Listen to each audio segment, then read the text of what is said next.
100 giorni fa l'eccezionale ondata di maltempo che ha sconvolto il Veneto, le piene dei fiumi, l'alluvione e soprattutto la devastazione della montagna. 15 milioni di alberi schiantati, migliaia di ettari di bosco che non ci sono più. Ci si è rimboccati le maniche, da quei giorni si lavora incessantemente per ritornare alla normalità.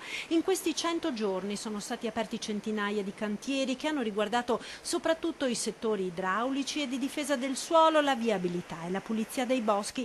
Oggi in Regione il bilancio di questi interventi, che presto, ed è notizia di queste ore, continueranno grazie ai fondi in arrivo dal Governo, come annunciato ieri sera a Ring dall'assessore regionale alla protezione civile Giampaolo Bottaccin. Se non ci sono sorprese arriveranno tutti i soldi che devono arrivare, cioè quelli che avevamo detto fin dall'inizio. Abbiamo avuto 1 miliardo e 500 milioni di danni e noi siamo... 1 miliardo e 7, assessore? Sì, 1 miliardo e 7. Fa lo sconto perché no, poi... no, non faccio lo sconto al netto di quello che viene investito su altre partite.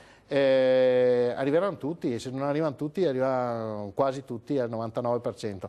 E l'assessore risponde anche a chi si chiede come mai tanti alberi anche in zone facilmente raggiungibili siano ancora lì. Se noi li lasciamo lì, loro arrivano a un'altezza di circa 1 metro, no, in orizzontale, e quindi essendo lì la neve non ce la fa a spingerli e fungono da paravalanghe. Se noi li togliamo il fronte rimane totalmente libero e sull'erba ovviamente la neve scivola facilmente. Perché ora la nuova preoccupazione per la montagna veneta è quella del rischio valanghivo dopo le abbondanti nevicate del fine settimana, accompagnate dalle immancabili polemiche sulla mancanza di dotazioni adeguate non solo da parte di automobilisti sprovveduti, ma anche di mezzi spazzaneve come questo, immortalato mentre viene trainato da un trattore privato.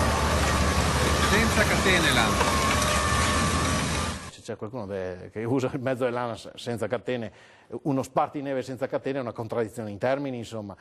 Io mi auguro che ANAS andrà a vedere chi era l'autista e prenderà provvedimenti. Senza catene.